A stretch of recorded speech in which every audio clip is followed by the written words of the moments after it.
नमस्कार, सीएनबीसी आवाज Motilal Oswal live studio में आप सभी का स्वागत है। आप देख रहे हैं खिलाड़ी नंबर 1। मैं हूं आपके साथ श्रेया ठाकुर। देखिए, हफ्ते का दूसरा कारोबारी दिन मंगल का दिन और मंगल का होता हुआ बाजार में दिख नहीं रहा। निफ्टी बैंक निफ्टी डे लो के आसपास कारोबार कर रहा है। आधा फीसदी की गिरावट के साथ 24,394 के लेवल पर कारोबार करता हुआ निफ्टी बैंक निफ्टी में तो कल से दिक्कत परसिस्ट करती आ रही है। जिस तरीके से बिकवाली हावी होती 366 अंकों से ज्यादा की गिरावट 54,560 के लेवल पर डे लो के आसपास निफ्टी बैंक भी।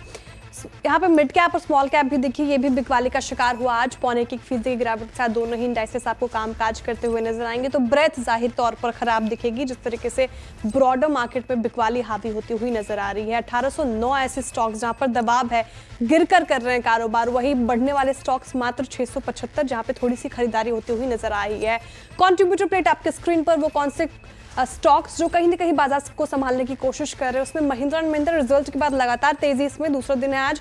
भारतीय एयरटेल भी कंट्रीब्यूट कर रहा है, हिंदुस्तान यूनिलीवर में आज खरीदारी और टाटा स्टील भी कंट्रीब्यूट करता हुआ नजर आ रहा है। लेकिन देखिए, उसके दूसरी ओर heavyweights, Reliance, HDFC bank, SBI, ICICI bank जैसे स्टॉक्स ड्रैग कर रहे हैं फिलहाल बाजार को। बैंक निफ्टी में भी वही हाल दिखेगा आपको। एचडीएफसी बैंक, एसबीआई रिजल्ट खराब, लगातार दूसरे दिन दिक्कत। आईसीआईसीआई बैंक, एक्सिस बैंक सभी में मुनाफा वसूली गिरावट ड्रैग कर रहे हैं बैंक निफ्टी को।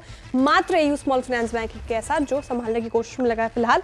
तो बाजार की स्थिति ये फिलहाल आपके स्क्रीन पर। सवाल यहाँ से ये कि क्लोजिंग बेल्स क्या कहते हैं, वहाँ पे नजर रहेंगी। यहाँ पे क्या कुछ करना चाहिए ट्रेडर्स और इन्वेस्टर्स को, सब पे बातचीत करेंगे। हमारे साथ हमारे खिलाड़ी जुड़ चुके हैं और 5 पैसा कैपिटल के सचिन गुप्ता जी हमारे साथ हैं और इसके अलावा सैमको सिक्योरिटीज़ के ओम मेहरा जी और साथ ही हमारे साथ रघुनाथ कैपिटल के पवन महेश्वरी जी जुड़े हुए हैं। बहुत स्वागत है आप तीनों का ही। Very good morning gentleman. शुरुआत करूंगी पवन जी आपसे। आज जिस तरीके से आप देखिए मार्केट में कल स्पेशल निफ्टी की बात करो तो कल अच्छी रैली देखने को मिली निफ्टी में, लेकिन आज प्रेशर में है। लेकिन क्या एक इंपॉर्टेंट लेवल अभी भी बचाकर चल रहा है? क्या एक पॉजिटिव संकेत दे रहा है निफ्टी? क्या पुल बैक देखने को मिलेगा? क्योंकि देखिए अभी थोड़ी तो गिरावट थमी है, 24,401 के लेवल पर आया है। आपका take? Morning Shreya, good morning to all the panellists and to all the viewers. देखिए, कल भी मैंने जैसा निफ्टी में बताया था 24,500 के ऊपर काफी अच्छी कॉल राइटिंग थी और मार्केट 24,520-530 के आसपास वहीं से मार्केट ने पलटा। 24,400 एक क्रूशियल लेवल है। पुट राइटर्स काफी अच्छी क्वांटिटी में खड़े हैं वहां पर, करीब 1.5 करोड़ के पुट राइटर्स हैं वहां पर। तो 24,403 अगर सस्टेन करेगा तो ही मार्केट वापस से एक मोमेंटम में आएगा, नहीं तो फिर मैं यहाँ से 24,200 का लेवल देखता हूँ। ओके, 24,403 का एक इंपॉर्टेंट लेवल अगर वो सस्टेन करता है तो फिर एक मोमेंटम में आ सकता है, फिर पॉजिटिविटी दिख सकती है निफ्टी में स्पेशली, वरना फिर एक डाउनफॉल देखने को मिल सकता है। पवन जी का मानना है। ओम मेहरा जी आप बताइए, बैंक निफ्टी पे स्पेशली आपसे व्यू जानना चाहूंगे। जिस तरीके से लगातार दूसरा सेशन आज गिरावट थमती नजर नहीं आ रही है, क्या ट्रेंड खराब हो गया बैंक निफ्टी का after SBI Kotak Mahindra result? जिस तरीके से डेंट उन दोनों स्टॉक्स में, मूड मॉल खराब दिख रहा है आपको बैंक निफ्टी में? जी गुड मॉर्निंग श्रेया जी, गुड मॉर्निंग सभी को। जैसे कि हम लास्ट प्रीवियसली 4 से 5 सेशन में देख रहे हैं कि बैंक निफ्टी आफ्टर एक सक्सेसिव राइज 52 वीक्स हाई के बाद एक थोड़ा कंसोलिडेशन फेज में गया है। ऑल्दो 54,200 का इंपॉर्टेंट सपोर्ट है यहाँ पे। जब तक ये 54,200 का इंपॉर्टेंट सपोर्ट अगर ब्रेक नहीं होता है तो एक म्यूटेड सा स्टांस हमें देखने को मिल सकता है। वहीं ऊपर की ओर अगर हम बात करें तो 55,100 के अगर लेवल्स के आसपास फिर अगर निकलता है बैंक निफ्टी तो एक कंसोलिडेशन फेज वाला ये थोड़ी कंटिन्यूटी यहाँ पे रह सकती है। ऑल्दो जैसे कि हमने देखा है कि कोटक बैंक, एचडीएफसी बैंक और एक्सिस बैंक में अंडर परफॉर्मेंस शो हो रहा है, तो मेजरली एक थोड़ा कंसोलिडेशन फेज में रहेगा। तो अभी फिलहाल के लिए जो मेजर शिफ्ट रहेगा वो निफ्टी की ओर रहना चाहिए। बैंक निफ्टी थोड़ा म्यूटेड स्टांस और 1 से 2 दिनों के लिए दिखा सकता है। ओके, तो फिलहाल ये स्ट्रैटेजी आप बैंक निफ्टी में अपनाएं। और सचिन जी आप बताइए, जिस तरीके से ब्रॉडर मार्केट में भी आज थोड़ी मिड कैप स्मॉल कैप भी देख लिए तो वहाँ पे भी परसिस्ट कर रहा है पेन। स्टॉक स्पेसिफिक हो जाना चाहिए, इंडाइसेस से दूर रह जाना चाहिए, क्या स्ट्रैटेजी आज के लिहाज से स्पेशली ट्रेडर्स अपनाएं? Very good morning to all. Well बिल्कुल मुझे लगता है कि इंडेक्स से बेटर है कि एक थोड़ा सा स्टॉक स्पेसिफिक अप्रोच रखना चाहिए, बिकॉज स्टॉक स्पेसिफिक मोमेंटम अगर हम देखें तो आज भी बना हुआ है। केमिकल एंड फर्टिलाइजर स्टॉक्स हैं, ऑटो स्टॉक्स हैं, एंड चुनिंदा कुछ अगर हम देखें तो फार्मा स्टॉक्स है जिसके अंदर कुछ मोमेंटम्स हैं। सो यहाँ मुझे लगता है कि लाइक आज के लिए स्पेसिफिकली अगर है तो इंडेक्स से बेटर है कि स्टॉक स्पेसिफिक अप्रोच रखिए, बिकॉज इंडेक्स हो सकता है कि एक रेंज में मूव करता हुआ नजर आए। लोअर साइड में 24,200 के आसपास में एक अच्छे सपोर्ट्स निफ्टी के हैं, और जब तक वो सपोर्ट्स लेवल ब्रेक नहीं होते हैं मुझे लगता है बायस पॉजिटिव साइड के ही रखने चाहिए। While on the higher side में मल्टीपल रेजिस्टेंस है जिसकी वजह से निफ्टी जो है थोड़ा सा अभी साइडवेज टू मैं बोल सकता हूँ कि एक बेयरिश मोमेंटम कंटिन्यू कर रहा है। वहीं बैंक निफ्टी के अंदर भी मल्टीपल हर्डल्स हैं। ऑन द हायर साइड 55,800, 56,150, ये एक इंपॉर्टेंट जोन्स जो है वो ऑन द हायर साइड में बने हुए हैं, which is acting as an resistance areas. While lower side में 54,000 अभी के लिए एक इंपॉर्टेंट सपोर्ट है। मुझे लगता है उसके नीचे अगर क्लोजिंग बेसिस पर बैंक निफ्टी सस्टेन होता है तो फिर पॉसिबली करीब 1000 से 1500 पॉइंट्स तक का भी फॉल जो है वो बैंक निफ्टी के अंदर कंटिन्यू हो सकता है। हमने कल भी बात की थी कि सेक्टर रोटेशंस नजर आ रहा है मार्केट के अंदर, सो थोड़ा सा जो है वो सेक्टर रोटेशंस वाइज हमें देखना चाहिए और स्टॉक स्पेसिफिक अप्रोच पर ही फोकस रखना चाहिए। ओके, स्टॉक स्पेसिफिक अप्रोच पर फोकस रखें, ये फिलहाल रणनीति हमारे तीनों खिलाड़ियों की तरफ से। मार्केट के ऊपर इंडेक्स से थोड़ी दूरी बना के रखें, स्टॉक स्पेसिफिक मूव अपनाया, कुछ लेवल्स भी बता दिए गए हैं जहां पर आपको खासा ध्यान देना है। चलिए अब फटाफट से रखते हैं रिटर्न कार्ड हमारे खिलाड़ियों के आपके स्क्रीन पर। कौन से खिलाड़ी अभी लीड ले रहे हैं, क्या स्थिति फिलहाल देखने को मिल रही है? तो सचिन गुप्ता जी लीड ले रहे हैं और इनका पोर्टफोलियो 2% से ज्यादा का पॉजिटिव रिटर्न दे रहा है। दूसरे पायदान पे ओम मेहरा जी है, इनका पोर्टफोलियो 1.25% के करीब पॉजिटिव रिटर्न देता हुआ नजर आ रहा है। तीसरे पायदान पे पवन जी है, इन्होंने अपने पोर्टफोलियो में इंप्रूवमेंट दिखाई है, नेगेटिव टेरिटरी से पॉजिटिव टेरिटरी में आए हैं और लगभग 0.14% का रिटर्न इनका पोर्टफोलियो जनरेट करता हुआ नजर आ रहा है। ओम मेहरा जी का रखते हैं पोर्टफोलियो आपके स्क्रीन पर, कैसे थे यहाँ पे देखने को मिल रही है, क्या एक्शन लिया इन्होंने अपने पोर्टफोलियो से? तो फिलहाल जो स्टॉक्स गिनाए थे इन्होंने, इटर्नल वहां से प्रॉफिट बुकिंग की है, कौन कौन से एग्जिट कर चुके हैं, साथ ही अपार इंडस्ट्रीज को होल्ड कर रहे हैं और बिंदु से भी प्रॉफिट बुकिंग, इसके अलावा तानला प्लेटफॉर्म से कर लिया है इन्होंने एग्जिट। बताइए ओम जी, पहला पिक क्या होगा आज के सेशन के लिए? जी, पहला मेरा यहाँ पे पिक होगा यहाँ पे ऑटो सेक्टर्स में। यहाँ पे बजाज ऑटो काफी कंसोलिडेशन के बाद एक अच्छा मूवमेंट हमें देखने को मिल रहा है। यहाँ पे करंट भाव से यहाँ पे बाई करना है 8,008 का लेवल यहाँ पे चल रहा है। इसका स्टॉप लॉस हम रखेंगे 7,900 का और टारगेट रहेगा 8,400 का। बजाज ऑटो, आज ऑटो पैक में कल भी तेजी थी, आज भी ग्रीन है ये सेक्टर पूरा। यहाँ पे आप खरीदारी की राय आती हुई ओम जी की तरफ से 8,400 का टारगेट एक्सपेक्ट कीजिए, 7,900 का स्टॉप लॉस लगाना है। ठीक है, अब रखते हैं पोर्टफोलियो सचिन जी का आपके स्क्रीन पर, क्या स्थिति, क्या क्या एक्शन लिया उन्होंने अपने पोर्टफोलियो से, एक बार उस पर नजर, फिर साथ ही पिक की ओर भी बढ़ेंगे। तो आरती इंडस्ट्री से उन्होंने प्रॉफिट बुकिंग की है, फैक्ट से भी प्रॉफिट बुकिंग कर ली है, साथ ही सीईएससी से एग्जिट लिया है, रेडिको खैतान, इसके अलावा अडानी एनर्जी सोल्यूशन से भी इन्होंने कर लिया है एग्जिट। सचिन जी पहली पिक? वह श्रेया जी, पहली पिक जैसे कि हमने बात की स्टॉक स्पेसिफिक अप्रोच रखनी चाहिए, उसके चलते हेल्थ केयर सेक्टर से एक स्टॉक जिसके अंदर एक अच्छा मोमेंटम आया है, स्टॉक का नाम है एनएच, नारायण हृदयालय। और ये स्टॉक्स में अगर डेली चार्ट्स पे देखूं तो एक bullish angle, bullish flag patterns के जो है वो ब्रेकआउट्स। सचिन जी माफी चाहूंगी, ये नारायण हृदयालय हमें कोई और स्टॉक ढूंढना पड़ेगा क्योंकि ये हमारे बैन लिस्ट में है। कोई और स्टॉक अभी आप देना चाहेंगे या फिर थोड़ा सा वक्त चाहेंगे? बिल्कुल, दूसरा स्टॉक मेरी रडार पर जो है वो आरआर केबल है, अगर वो आपकी लिस्ट में हो तो एक बार प्लीज मुझे कंफर्म कीजिए। जी, आरआर काबिल आप दे सकते हैं बिल्कुल। या तो आरआर केबल में यहाँ पर बाइंग की सलाह रहेगी, करीब 12,838 के आसपास में स्टॉक मूव करता हुआ नजर आ रहा है। लोअर साइड में एक स्टॉप लॉस रखना है 1199 का। अपसाइड पोटेंशियल टारगेट करीब मुझे लग रहे हैं 1330 तक के देखने को मिल सकते हैं। सो यहाँ पर आरआर केबल में बाइंग की सलाह। आरआर काबिल बाइंग की सलाह, शानदार तेजी कल भी हमें देखने को मिली थी इस पर्टिकुलर काउंटर में, रिजल्ट काफी ज्यादा अच्छे थे, मैनेजमेंट की कमेंट्री भी पॉजिटिव, कल भी 15% इंट्राडे में उछला, आज भी तेजी देखने को मिल रही है। तो आरआर काबिल आप बाई कीजिए, 1330 का टारगेट एक्सपेक्ट कर सकते हैं, स्टॉप लॉस आपको 1199 का लगाकर चलना है। पवन जी का पोर्टफोलियो आपके स्क्रीन पर रखते हैं, एक बार उस पर नजर, क्या एक्शन लिया उन्होंने अपने पोर्टफोलियो से? एग्जिट किया है कोल इंडिया, केपीआईटी टेक से प्रॉफिट बुकिंग, साथ ही एग्जिट किया है टाइटन से और डीएलएफ से भी कर ली है उन्होंने एग्जिट। ट्यूब इन्वेस्टमेंट को फिलहाल होल्ड करके चल रहे हैं। बताइए पवन जी, पहली पिक क्या होगी आज, सेल या बाय? श्रेया, मेरे को फॉल का मार्केट अभी लग रहा है और बैंक निफ्टी को मुझे ऐसा लगता है एक्सिस बैंक लीड करेगा एक फॉल के लिए। तो एक्सिस बैंक शॉर्ट की मेरी राय रहेगी। 1166 के आसपास अभी सीएमपी चल रहा है, 1184 का मेरा स्टॉप लॉस रहेगा और 1100 का मेरा टारगेट रहेगा। ओके, एक्सिस बैंक शॉर्ट करने की राय फिलहाल डेलो के आसपास देखिए परसिस्ट कर रहा है, इसमें पेन भी और रिजल्ट भी इसके उतने वाव लगे नहीं थे एक्सिस बैंक के जिस तरीके से नंबर्स आए, तो शॉर्ट की राय यहाँ पे। और नीचे का टारगेट आप 1100 का एक्सपेक्ट कर सकते हैं, स्टॉप लॉस आपको 1184 का लगाकर चलना है। लगे हाथ पवन जी, आपसे शुरुआत करूंगी, दूसरी पिक क्या होगी आपकी? मैं दूसरी पिक के लिए थोड़ा सा इंतजार करना चाहूंगा। एक बार अगर डिसिसिवली ये लेवल टूटता है तो फिर मैं एक और शॉर्ट के जाऊंगा, जो मैं आपको लेटर हाफ में बताऊंगा। बिल्कुल, इंडिया विक्स में तेजी और जिस तरह से वोलेटिलिटी देखने को मिल रही है मार्केट में, थोड़ा सा इंतजार पवन जी की तरफ से। सचिन जी, दूसरी पिक? मेरी दूसरी पिक श्रेया जी यहाँ पर भारतीय एयरटेल में बाइंग की रहेगी। 1900 1901 के आसपास स्टॉक मूव कर रहा है, यहाँ से एक बार बाइंग लिया जा सकता है। लोअर साइड में एक स्टॉप लॉस रहेगा 1852 का। अपसाइड पोटेंशियल टारगेट्स करीब 2020 तक देखने के लिए मिलेंगे। ओके, भारतीय एयरटेल देखिए अच्छी खासी तेजी, 2% से ज्यादा तेज होकर कर रहा है कारोबार और ब्रोकरेजेस भी इस पर काफी ज्यादा बुलिश हैं, अच्छा खासा अपसाइड पोटेंशियल एक्सपेक्ट कर रहे हैं, इसलिए बाई की सलाह सचिन जी की तरफ से। भारतीय एयरटेल में target stop loss Sachin ji दोहराएंगे प्लीज? हाँ बिल्कुल, जो स्टॉप लॉस है वो 1852 का रहेगा और अपसाइड टारगेट जो है वो 2020 का रहेगा। 2020 का टारगेट एक्सपेक्ट कर सकते हैं और 1852 का आपको लगाना है स्टॉप लॉस। फिलहाल ये स्ट्रैटेजी आप अपनाएं। ओम जी, दूसरे पे क्या होगी आपकी? जी श्रेया जी, मैं थोड़ा यहाँ पे वेट करना चाहूंगा और सेकंड सेशन में अगर कुछ मूवमेंट आता है तो उस हिसाब से स्टॉक पिक कर।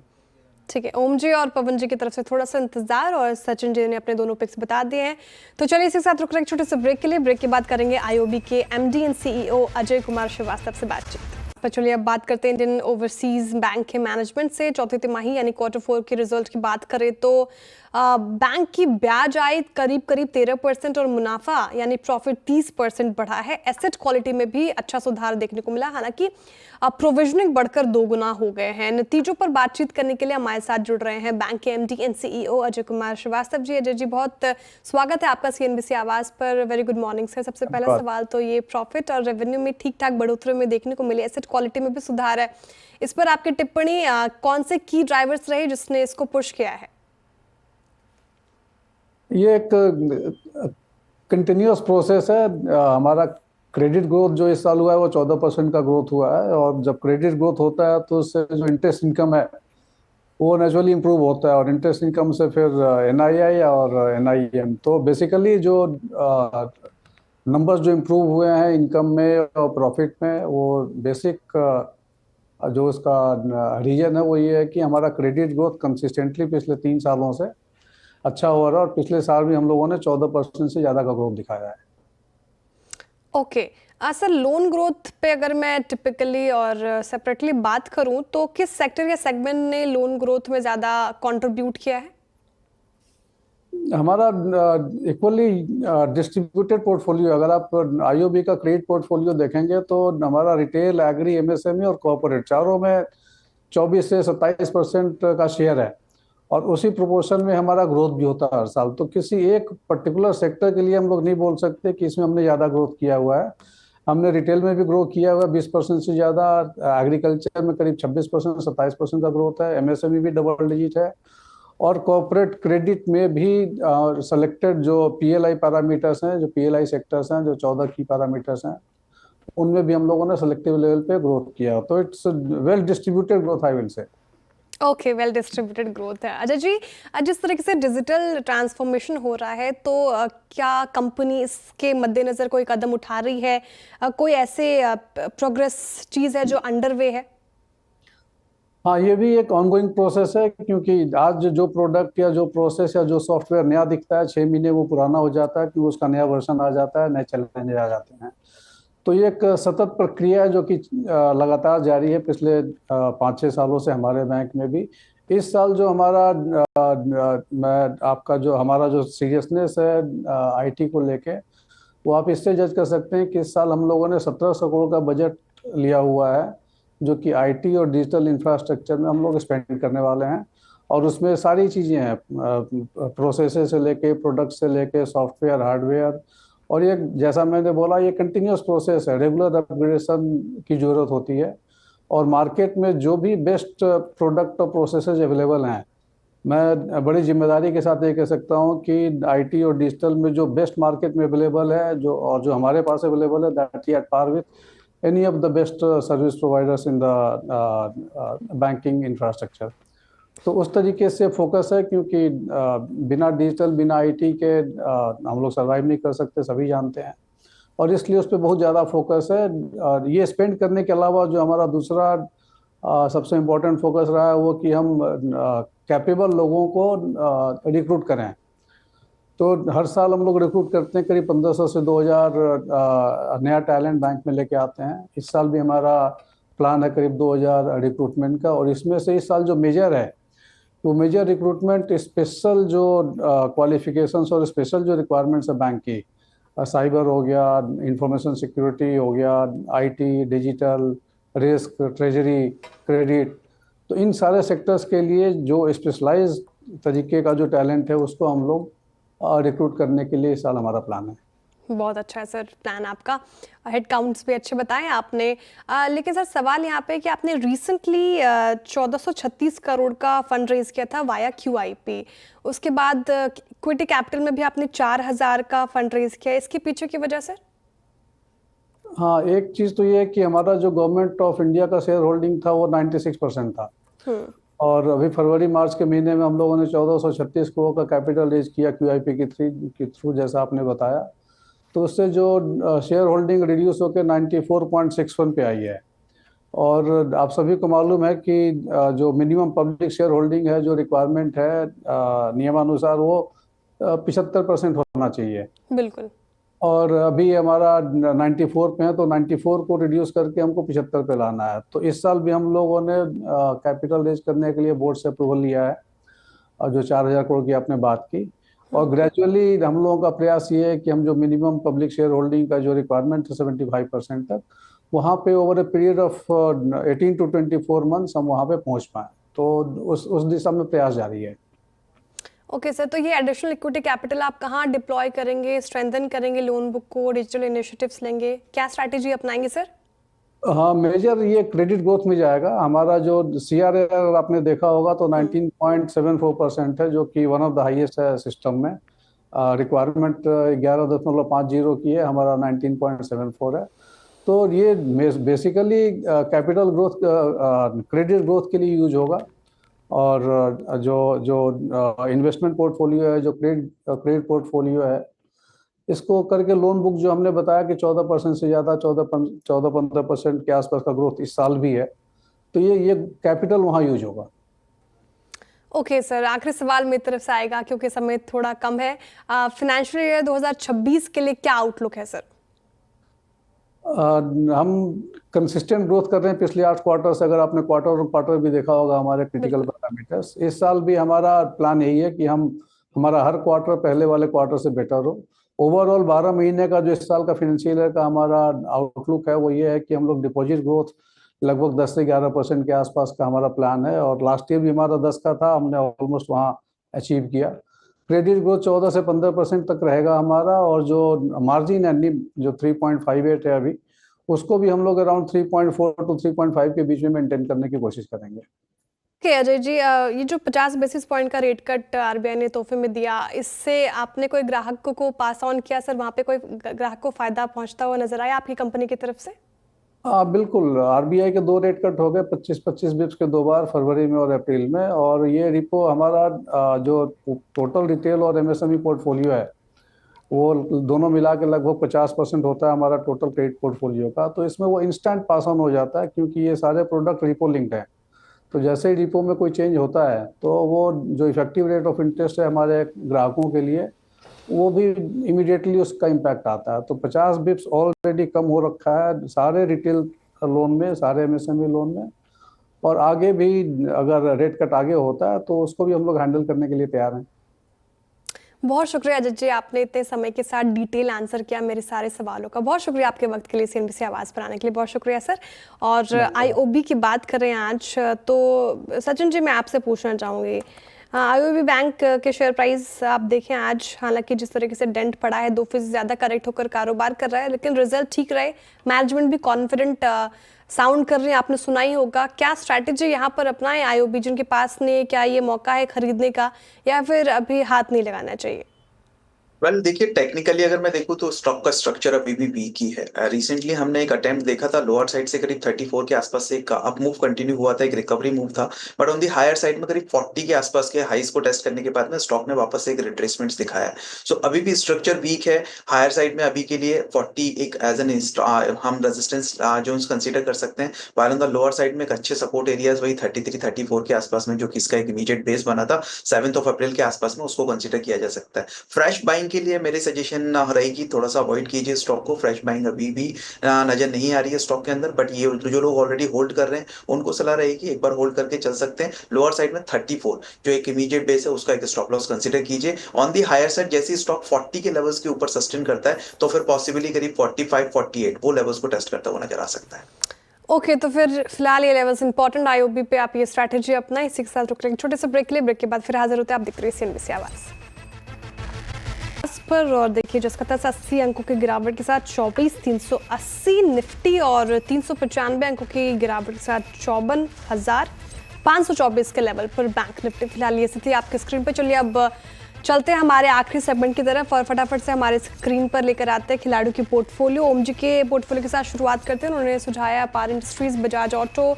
अपार में टारगेट प्राइस 6,240 का, स्टॉप लॉस आपको 5,500 का लगाकर चलना है। बजाज ऑटो में टारगेट 8,400 और स्टॉप लॉस आपको 7,900 को लगाकर चलना है। क्या स्थिति दोनों स्टॉक्स में आपको देखने को मिल रही है?